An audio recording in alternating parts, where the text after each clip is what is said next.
hano hari indi nkuru nsamiye hejuru mu kirere nk'uko mubizi, ni wa muhungu uzana inkuru zitaraba kimomo cyane, gusa za nkuru ziba zirenze nyine. Reka rero dutangire gutya, ingurane mbere ya byose, abadepite ku bijyanye no kubaka ibikorwa remezo.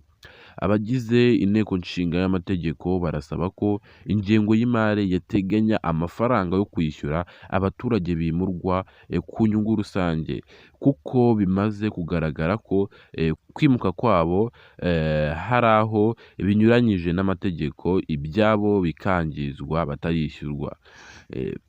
Babisabye ubwo Minisitiri w'Imari n'Ingengamigambwe Yussuf Murangwa yagezaga ku nteko nshinga y'amategeko imitwe yombi imbanzirizamushinga w'ingengo y'imari ya 2025-2026.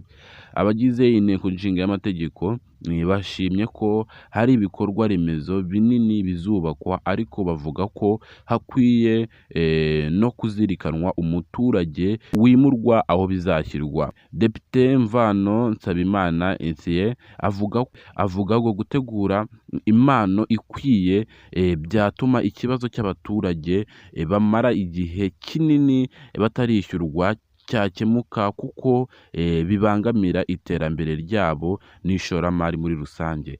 Minisitiri w'Imari n'Ingengamigambwe Yussuf Murangwa avuga ko abatuye mu bice bizakorerwamo imishinga bamaze igihe babwira abantu ko nta mushinga ukwiye gutangira umuturage atarahabwa ingurane, ariko ko usanga hakiri ibibazo. Agira ati icyo nabizeza ni uko imishinga yose turimo gutegura izajya itangira umuturage yabanje kwishyurwa. Turitegura neza ku buryo abo bireba bazajya babanza guhabwa ingurane. Naho ku bijyanye no gutunganya imishinga ya leta ifatanyamo n'abaterankunga, kandi iyi nkunga idasoreshwa cyangwa ngo ikoreshwe, hatangwa ingurane. Ubu ngo abo bafatanyabikorwa barimo Banki y'Isi na Banki ya Afurika bemeye ko byajya bikorwa. Agira ati ubu batwemereye ko noneho amafaranga baduha twajya tuyakuraho ayo kwishyura ingurane, ariko ku misoro turayitanga kuko n'ubundi turayigaruza. Ibyo bizatuma nta muturage wongera kwimurwa adahawe ingurane.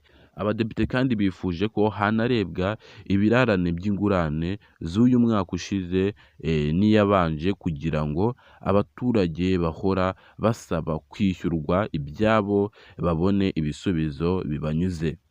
Ni kenshi ahashyirwa ibikorwa remezo humvikana abahora bataka gusenyerwa no kwimurwa badahawe ingurane, mu gihe itegeko rigenga kwimurwa ku nyungu rusange riteganya ko umuturage wimurwa nibura amezi 2 mbere yo gutanga ibye.